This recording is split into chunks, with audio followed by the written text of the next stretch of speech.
The library at Thornfield Hall smelled of dust and slow decay. Alara Thorne sat in the window seat with a book of British naval routes open on her lap, but she was not reading. She was listening. Her father's voice, a wheedling, gin-soaked tenor, leaked through the warped oak door of his study.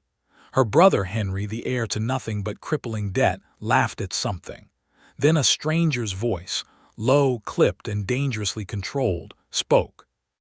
"The price is £40,000. I am prepared to offer double." Alara's hand stilled over the page. "80,000, her father breathed.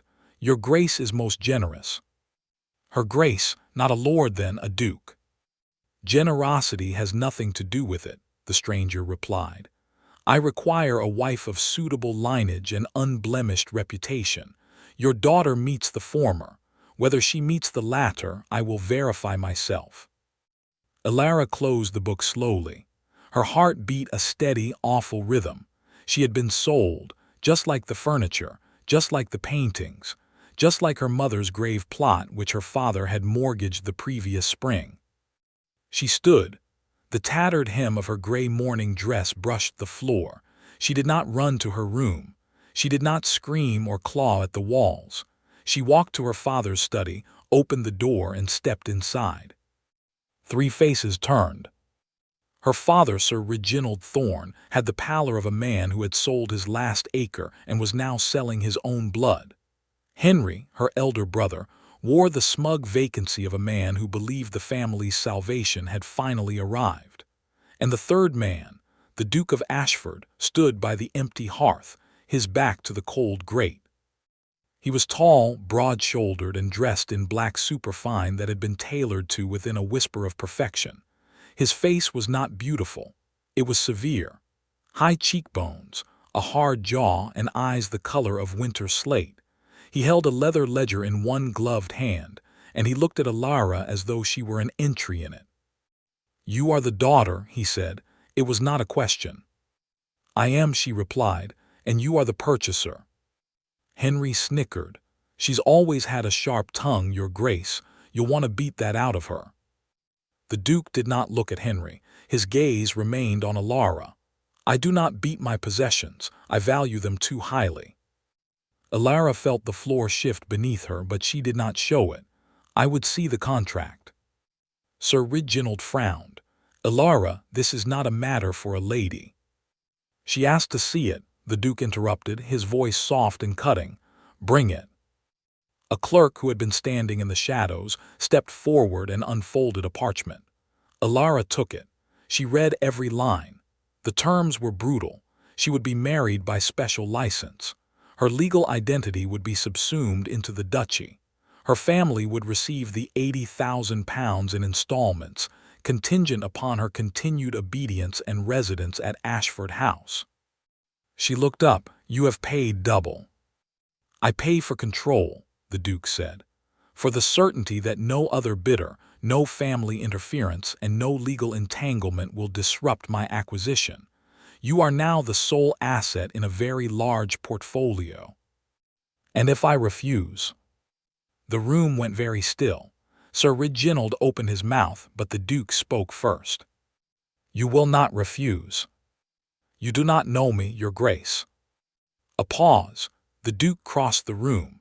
He stopped an arm's length from her, and Alara caught the scent of leather and faint cedar. He was overwhelmingly male, but there was nothing warm about him. He was a winter man, and she had been born in a winter house. "I know that your father has debts exceeding £120,000, he said quietly, so that only she could hear.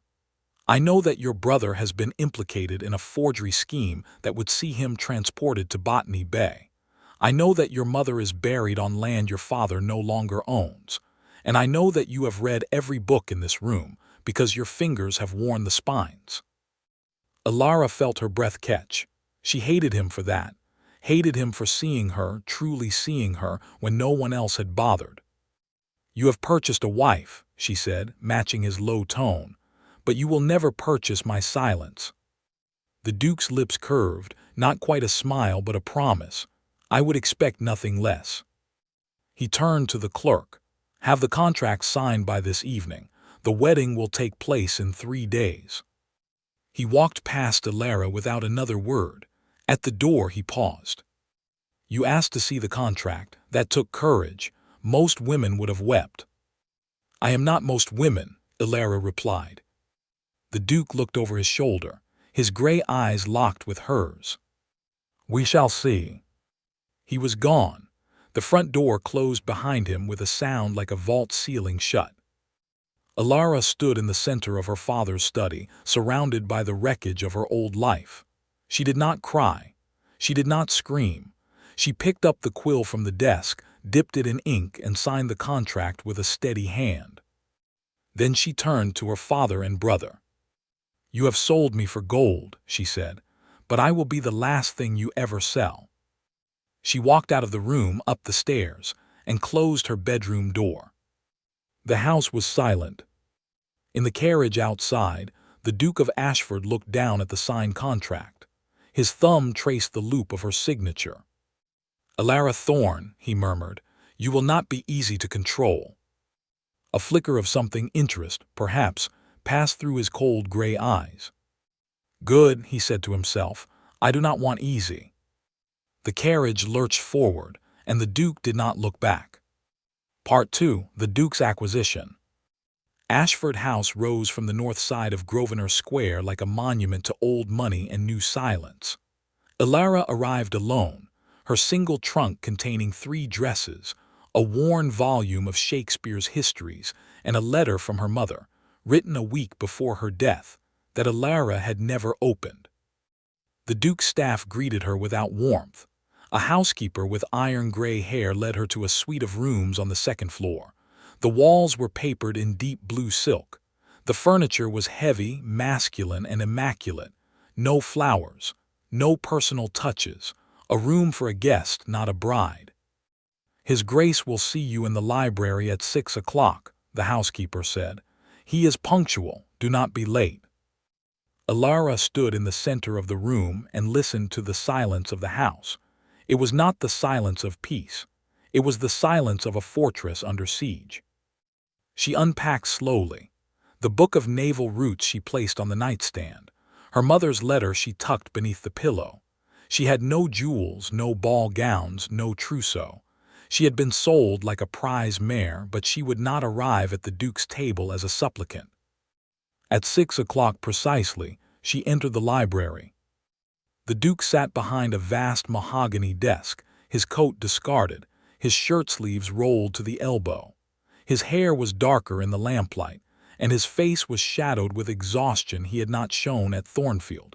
Before him lay stacks of papers, ledgers, and correspondence. He did not look up. "You are early." "You said 6 o'clock." "I did." He turned a page. "Sit." Alara sat in a hard-backed chair opposite him. The minutes stretched. The clock on the mantel ticked. He worked, ignoring her, and she watched him, not with admiration but with calculation. She saw the faint tremor in his left hand when he reached for a particular document. She saw the way he paused over a letter, his jaw tightening. She saw the locked drawer on the right side of his desk, the key half hidden beneath an inkwell. "You have a question," he said, still not looking up. "I have several."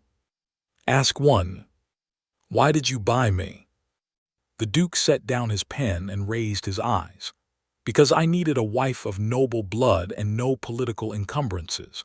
Your family is landless and debt-ridden, but the Thorne name dates to the conquest.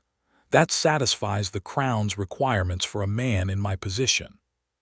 "And what is your position?" A pause, precarious. Alara waited. The Duke leaned back in his chair, studying her as though she were a cipher he intended to solve. "I am the largest holder of Crown naval contracts in Britain," he said. "I supply timber, sailcloth, and victuals to the fleet. It is a position of immense wealth and immense vulnerability. My rivals would like nothing more than to see me disgraced. Marriage to a woman of untainted lineage strengthens my standing at court. So I am an asset." "You are. And if I fail to be an asset?" The Duke's eyes darkened. "You will not fail." The certainty in his voice grated against her. She had been given no choice, no voice, and now she was expected to succeed for a man who had purchased her like a crate of naval stores. "You are hiding something," she said quietly. His expression did not change, but the air in the room sharpened. "You are perceptive." "I am necessary. There is a difference." The Duke stood.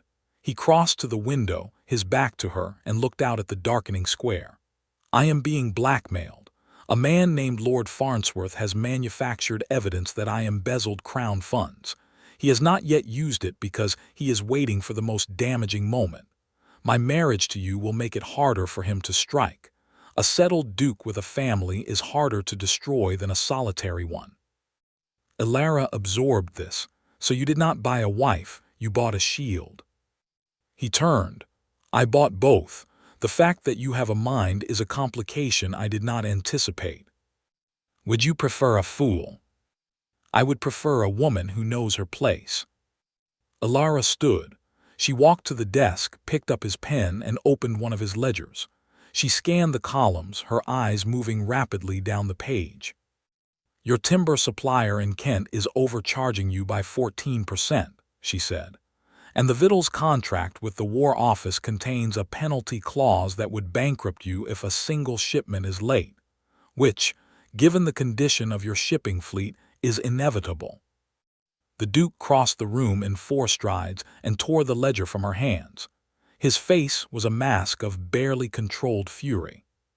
"You will not touch my papers. Then do not leave them where a purchased bride can read them." For a long moment they stood face to face. The clock ticked, the candles flickered. "You are not what I expected," he said at last. "Neither are you," she replied. "You are not a cold duke who buys women. You are a frightened man who bought a fortress. But a fortress can fall, Your Grace. Even the best constructed walls have cracks." She turned and walked toward the door. "Where are you going?" "To bed. You summoned me for a lecture. I have heard it. Tomorrow, if you wish, we can discuss your ledgers like adults instead of master and servant." She opened the door. "Elara." She paused. It was the first time he had used her name. "Your father sold you for £80,000, he said, but I paid double. That means you are worth more than he thought. Remember that when you challenge me." Elara looked over her shoulder. "You paid double because you were afraid someone else would buy me. That is not value, that is fear." She left the library and closed the door behind her. In the hallway, she leaned against the wall and pressed a hand to her chest. Her heart was pounding. She had done it. She had faced the Duke of Ashford and walked away unscathed. But she knew, even then, that the war had just begun. Part 3: The Court of Lies. The ballroom at St. James's glittered with the false warmth of 1,000 candles and the real cold of 1,000 judgments. Elara stood beside the Duke of Ashford at the top of the stairs, her hand resting on his arm as the herald announced them. The Duke of Ashford and Lady Elara Thorne. The announcement dropped into the room like a stone into still water. Heads turned, fans fluttered, whispers ignited. Elara wore a gown of deep emerald silk. The Duke had ordered it from a modiste who arrived at Ashford House with 3 assistants and a cart of fabrics the very day after their wedding. The ceremony had been small, cold, and efficient. No church bells, no white lace, just a special license and a bishop who looked as though he'd been paid well to forget the haste. Now she descended the stairs with her chin high and her eyes forward. The tongue could whisper all it liked. She had been sold in private. She would not be humiliated in public. Alexander, he had asked her to call him Alexander. A small concession she ignored led her through the crowd. His hand at her back was warm and firm, but it felt like a brand. "Remember what we discussed," he murmured, his lips close to her ear. "You are to be agreeable, charming, invisible unless spoken to." "I remember. You are to be a duke. A title is not a personality, but you wear it well." His fingers pressed harder against her back. "Do not test me tonight." The first hour passed in a blur of introductions. Alara curtsied to matrons who looked through her, smiled at gentlemen who ogled her with thinly veiled contempt, and deflected questions about her dowry with careful wit. Then Lord Farnsworth arrived. He was a man of perhaps 50, heavy-jowled and handsome in the way of a man who had never been denied anything. His eyes found Alara across the room, and his smile widened with predatory satisfaction. "Your Grace," Farnsworth said, bowing with exaggerated courtesy, "and this must be the bride. The whole court is abuzz. £80,000, I hear. A bargain, some say." Alexander's jaw tightened. "What I pay for my private affairs is not public concern." "But it is, Ashford, it is. The Crown takes an interest in how its naval contractors spend their money, and such a large sum, for a woman of no dowry, no connections, no particular beauty. Well, one must wonder what else you were buying." The words landed like a slap. Alara felt the room's attention sharpen. Ladies covered their mouths. Gentlemen exchanged glances. Alexander's hand tightened on her arm. He was going to strike. She could feel the tension radiating through his body, the rigid control that was about to snap. She stepped forward, out of his grasp, and smiled at Lord Farnsworth with the serene confidence of a woman who had nothing left to lose. "You are quite right, my lord," she said, her voice carrying clearly. "The Duke did pay a great deal for me, but then he is not a man who balks at expense when he values quality, unlike some who purchase cheap timber from the Baltic and then wonder why their ships rot in harbor." Farnsworth's smile froze. The room went deathly still. "I beg your pardon," he said. "I simply observed that your shipping line, Farnsworth and Sons, has lost 3 vessels in the past 2 years. The insurance payouts were substantial, were they not? One might almost suspect the ships were scuttled intentionally. But surely a man of your reputation would never engage in such fraud." The silence that followed was a living thing. Farnsworth's face drained of color, then flooded with rage. "How dare you," he hissed, "a bought woman, a woman of birth and education," Alara interrupted, her voice still calm, "who has read the shipping registers. Your losses are a matter of public record, my lord. I merely point out what others have already noticed." Farnsworth stepped toward her, his hands shaking. "You will regret this." "I regret many things," Alara said, "but speaking the truth is not one of them." She turned to Alexander, whose expression was unreadable. "Your Grace, I believe the orchestra is about to begin the next set. Shall we dance?" Without waiting for his reply, she placed her hand on his arm and led him away from Farnsworth, through the parting crowd, toward the dance floor. They did not dance. Alexander pulled her into a curtained alcove off the ballroom, his breath ragged, his eyes blazing. "What have you done?" he demanded, his voice a low, furious whisper. "You have made an enemy of a powerful man in front of the entire court." "He was already your enemy," Alara replied. "Now he is an exposed enemy. His attack on me was meant to wound you. I turned it back on him. That is what you bought me for, is it not?" "I bought you to be a wife, not a weapon." "Then you should have chosen a fool." Alexander stared at her. The anger in his face warred with something else, something like awe. "Why did you defend me?" he asked. "I have given you no reason to. I have treated you as property. I have demanded your obedience. And yet you stood before that man and dismantled him with nothing but words." Alara met his gaze steadily. "I do not fight for you. I fight for the terms of my own survival. Farnsworth would have destroyed us both, and I have no intention of being destroyed by a man who cannot even keep his ships afloat." A silence stretched between them. Alexander reached out hesitantly and brushed a stray curl from her cheek. The touch was so unexpected, so tender, that Alara's breath caught. "You are extraordinary," he said quietly. "I did not know what I was buying, I know now." "And what have you learned?" "That you are more dangerous than any rival, and more valuable than any gold." He stepped back, his hand falling to his side. "Come, we must return to the ballroom, but stay close to me. Farnsworth will not forget this night, and neither will the court." Alara nodded. She smoothed her skirts, lifted her chin, and followed him back into the glittering throng.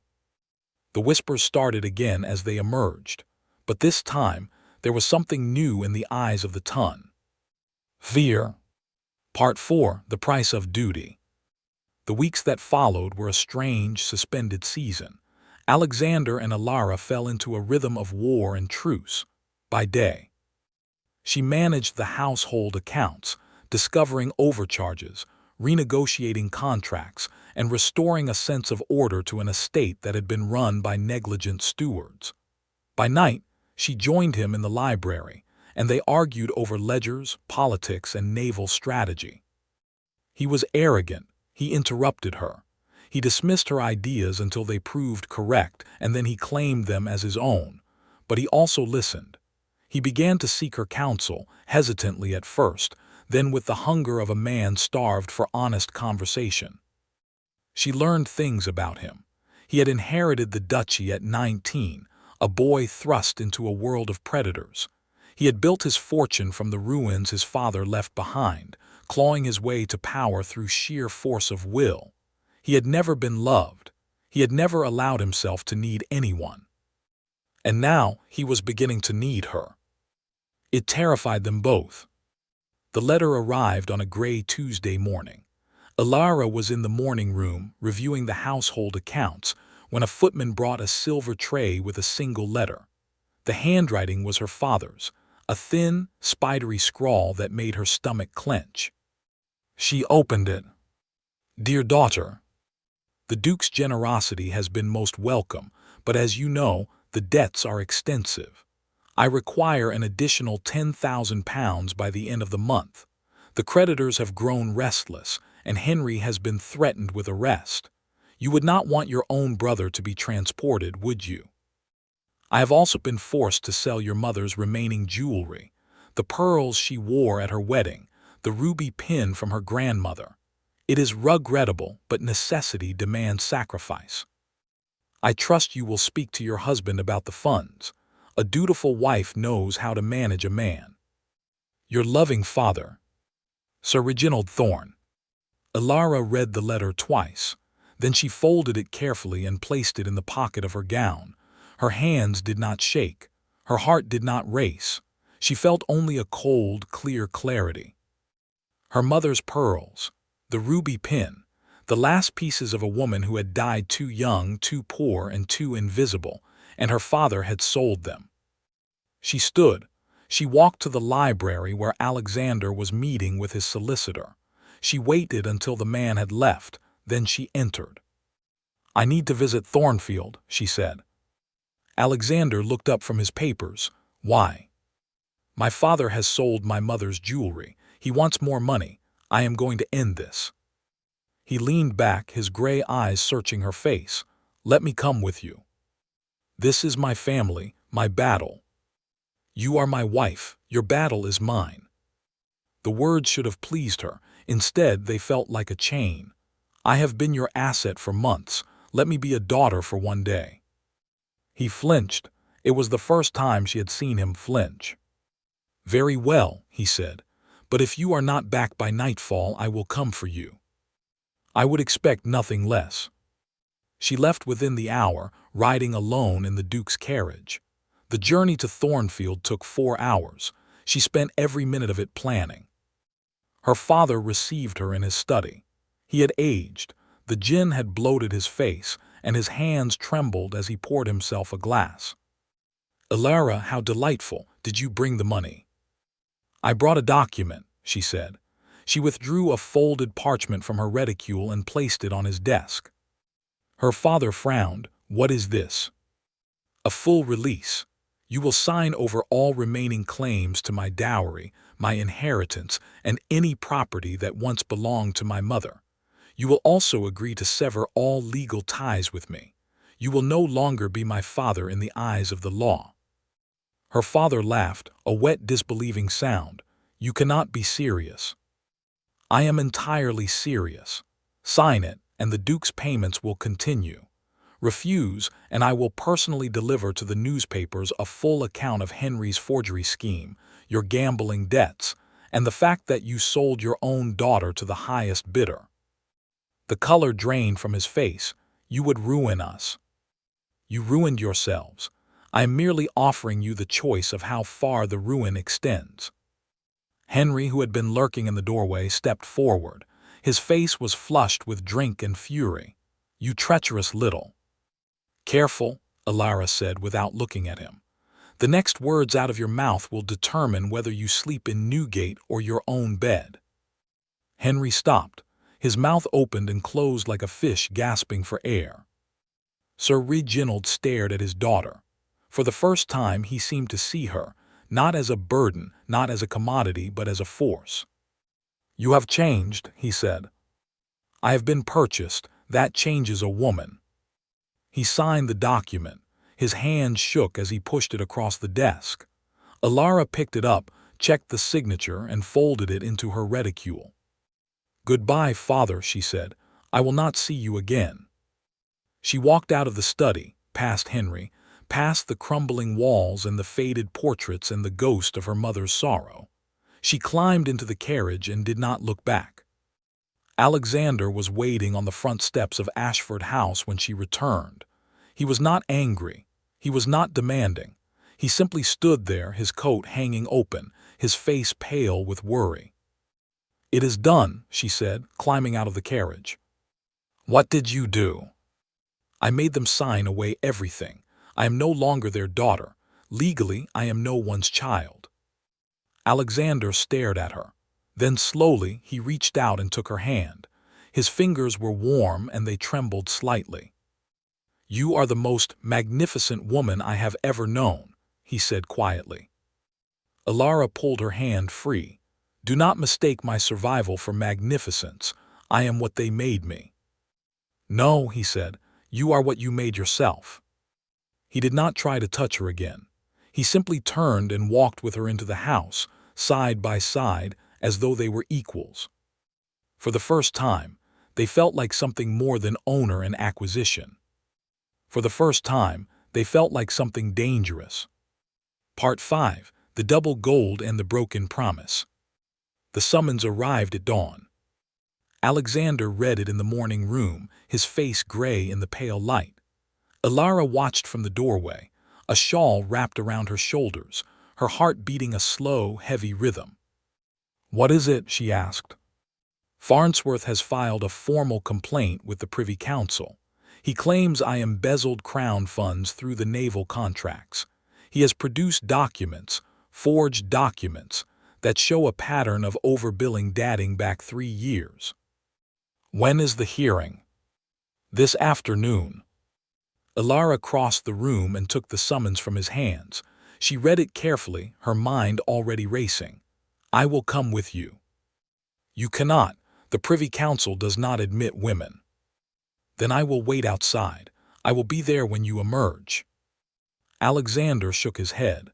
"If I am found guilty, I will be stripped of the duchy. The contracts will be voided. There will be nothing left. You should go back to your father." Alara's eyes flashed. "My father sold me for gold. I am not going back to him, and you are not going to fall." "Alara." "I am not finished." She grabbed his arm, her fingers digging into his sleeve. "You paid double for me, Alexander, not because I was worth it, but because you were afraid. Well, I am going to prove that you were right to be afraid, not of Farnsworth, of me." She released him and strode from the room. The next 12 hours were the longest of her life. She spent the morning in the library gathering every document she could find. Alexander's ledgers, his correspondence with the War Office, the shipping manifests, the invoices from timber suppliers. She spread them across the floor, cross-referencing dates and figures, searching for the flaw in Farnsworth's fabrication. At noon she found it. The forged documents claimed that Alexander had overbilled the Crown for a shipment of sailcloth delivered to Portsmouth on March 14th of the previous year. But the invoice for that shipment showed a delivery date of March 9th, a full week earlier.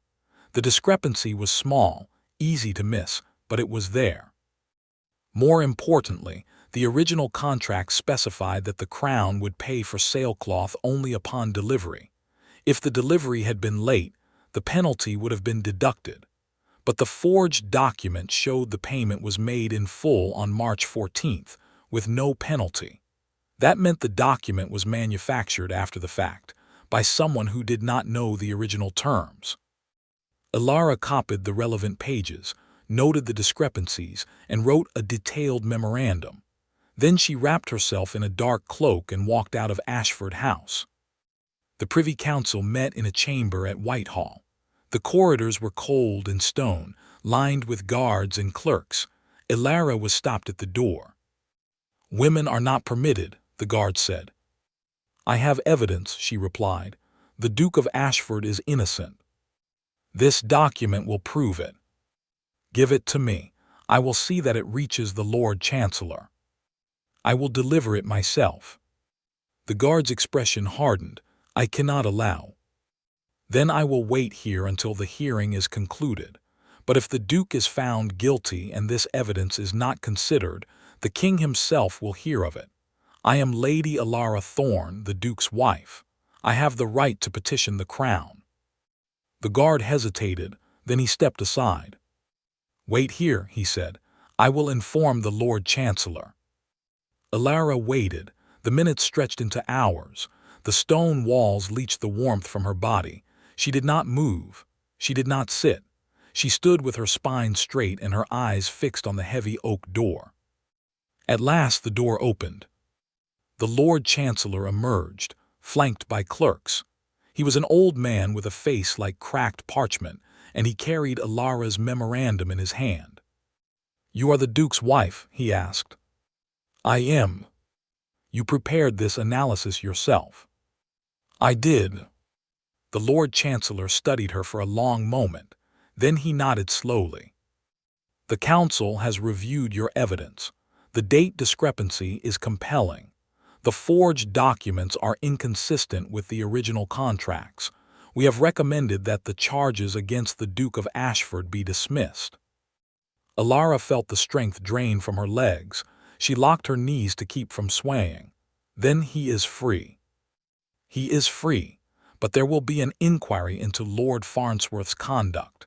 You have exposed a very dangerous conspiracy, Lady Ilara." "I only exposed the truth." The Lord Chancellor's mouth twitched, not quite a smile. "The truth is rarely so well documented." He turned and walked back into the chamber. Ilara stood alone in the corridor. She had won, but she felt no triumph, only exhaustion so deep it threatened to swallow her. The chamber doors opened again, and Alexander emerged. He looked dazed, as though he had been struck and was not yet certain the blow had landed. He stopped when he saw her. For a long moment neither of them spoke. Then he crossed the distance between them and took her face in his hands. His gray eyes were bright with something she had never seen before. Not pride, not gratitude, but something rawer. "You saved me," he said. His voice was hoarse. "You saved everything." "I saved myself," she replied. "If you fall, I fall. That was our bargain." "This was not a bargain. This was—" He stopped. His thumbs traced the line of her jaw. "I do not know what this was." "Let go of me, Alexander." He did. The absence of his touch was like a wound. "I have been a fool," he said quietly. "I bought you for gold. I treated you as a possession. But you are not mine. You never were. You belong to yourself, and that is more terrifying than any rival or any council." Ilara said nothing. Alexander reached into his coat and withdrew a folded document. He held it out to her.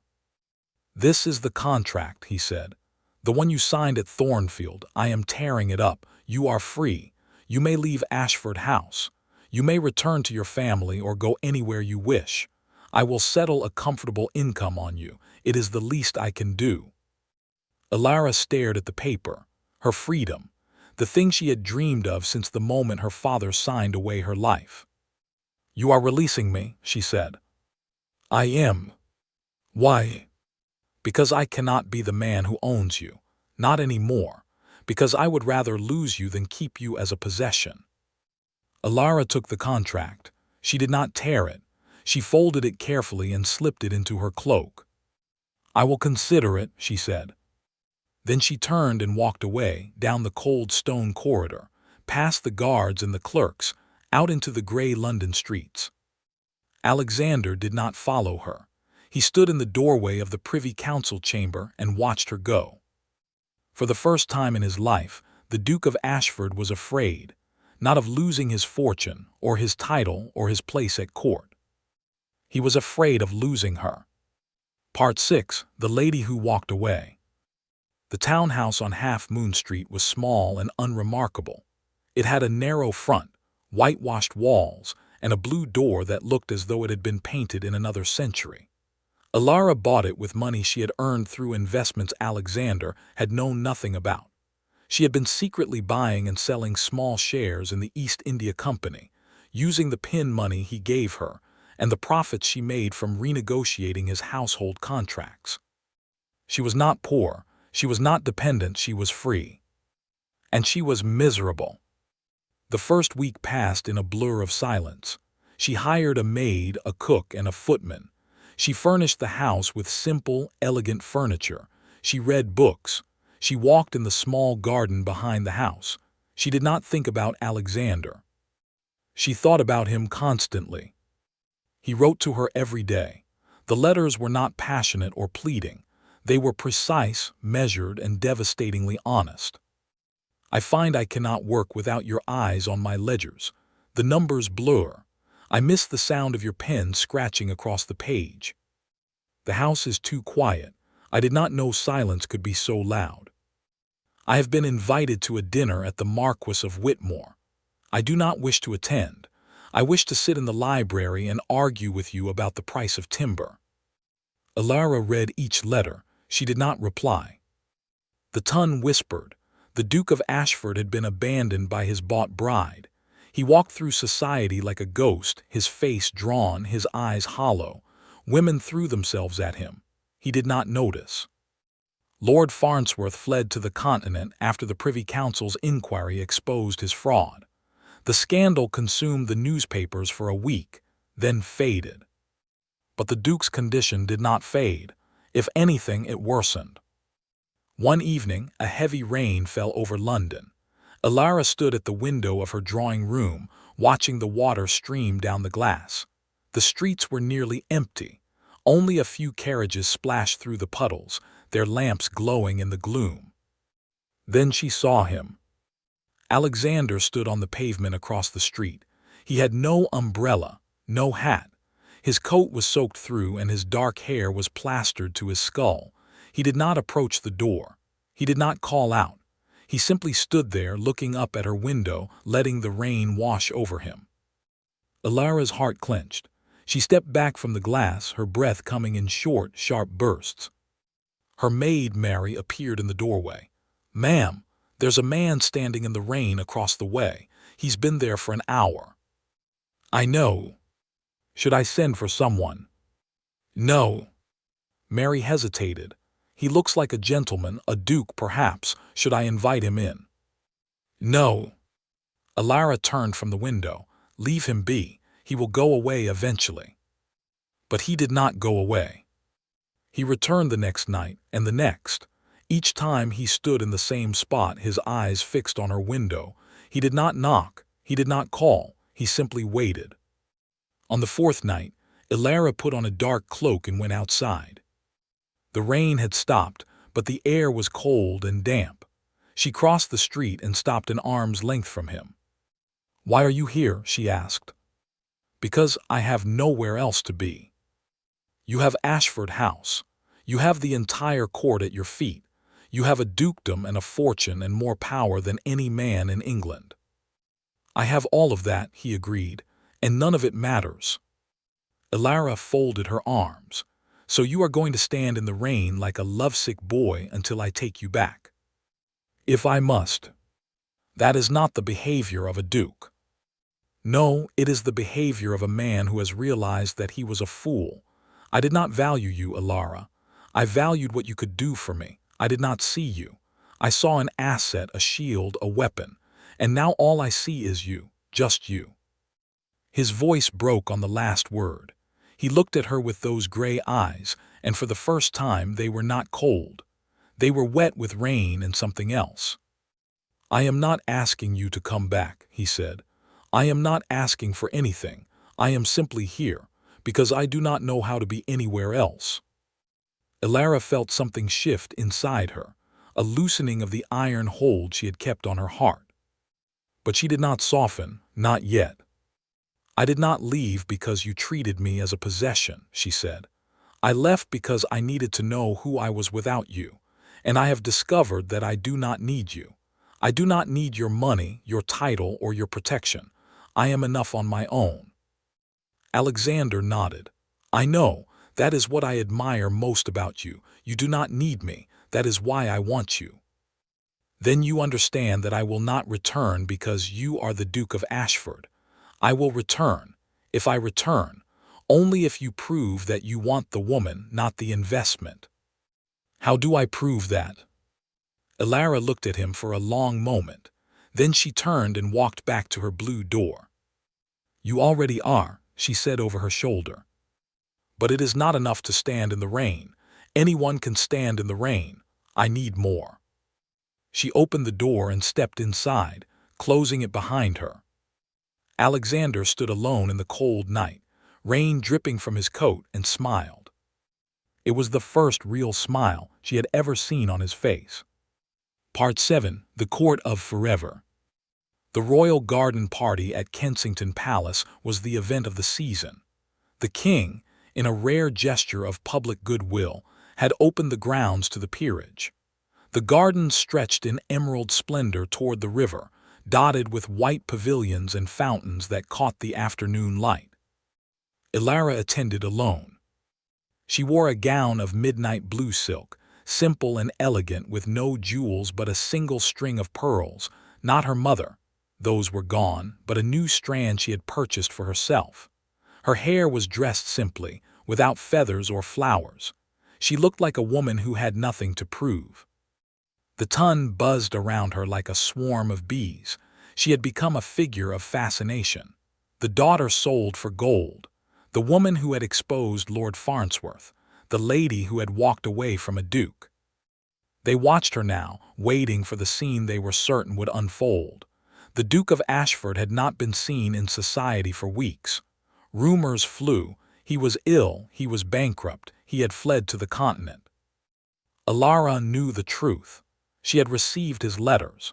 She knew he had been working to dismantle Farnsworth's remaining network, to restore his reputation, and to become the man she had demanded he prove himself to be.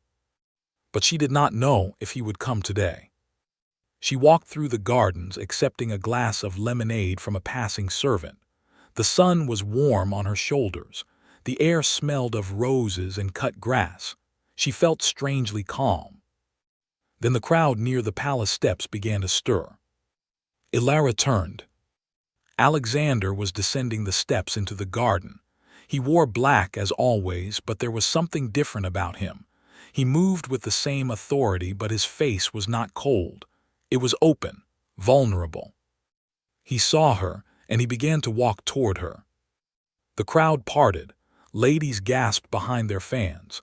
Gentlemen exchanged glances. The king himself, seated on a throne platform near the central fountain, raised his lorgnette. Alexander stopped before Elara. He did not bow, he did not speak. He knelt. A collective gasp rippled through the garden. Dukes did not kneel, not to anyone but the king, and not even to the king in public. Elara stared down at him. "What are you doing?" "I am asking you to stay," he said. His voice carried clearly across the silent garden. "Not at Ashford House, not as my wife in name only. I am asking you to stay at court forever, as my equal, as my partner, as the woman I cannot live without." The silence was absolute. Even the birds seemed to hold their breath. Elara looked at him, really looked. She saw the lines of exhaustion around his eyes, the tremor in his hands, the raw, unguarded hope in his face. You are kneeling, she said. I am. In front of the entire court. I am. You will be a laughingstock. I do not care. Let them laugh. Let them whisper. I have spent my whole life building walls. You tore them down. I am kneeling because I want you to understand that I would give up everything, the dukedom, the fortune, the position, if it meant having you. Alara felt the tears rise in her throat. She swallowed them down. Then ask me again, she said, without the gold. Alexander looked up at her. His gray eyes were bright. Alara Thorne, he said, I have no gold to offer you. I have no contract, no purchase price, no terms. I have only myself, flawed, arrogant, and desperately in love with you. Will you stay? Not because you are mine, but because I am yours completely, forever. The garden held its breath. Alara reached down. She took his face in her hands, the face of the man who had bought her for double gold, and then learned that she was beyond price. Yes, she said, I will stay. Alexander rose. He pulled her into his arms and kissed her, not with passion but with reverence. The crowd erupted.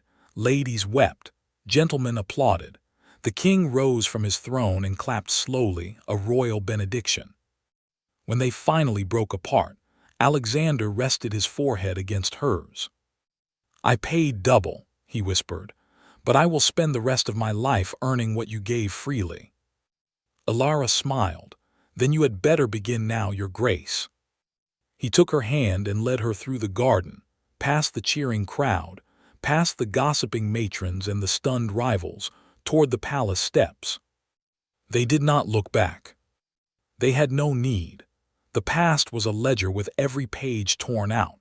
The future was unwritten, and for the first time in both their lives, they were free to write it together. In the months that followed, the Duke of Ashford and his Duchess became the most powerful couple in London. Not because of their wealth or their title, but because of the way they looked at each other, as equals, as partners, as two people who had walked through fire and emerged on the other side, still holding hands. Lord Farnsworth was never seen again. Alara's father and brother vanished into obscurity. The Tun, always hungry for a new scandal, eventually forgot the price that had been paid for a bride. But Alexander never forgot. He kept a small, tarnished key in his desk drawer, the key to the locked drawer where he had once kept the contract that bound Alara to him. The drawer was empty now, but the key remained. Why do you keep it? Alara asked one evening, sitting across from him in the library of Ashford House. Alexander looked at her over the rim of his glass. To remind myself that I once tried to own you, and that I failed. You did not fail, she said. You learned that is not failure. He set down his glass and crossed to her. He knelt. He was always kneeling now, not in supplication but in play, and took her hands. I would have sold my soul for gold and never known what I was missing, he said. But I bought you instead, and you saved me, not from Farnsworth, not from the council, from myself. Alara leaned forward and kissed him. Then we are even, she said, because you saved me from a life of being invisible. Alexander smiled. You were never invisible, you were a force of nature. I was just too arrogant to see it. And now I see nothing else. The fire crackled in the hearth. The ledgers sat open on the desk. The house was quiet, but it was not the silence of a fortress.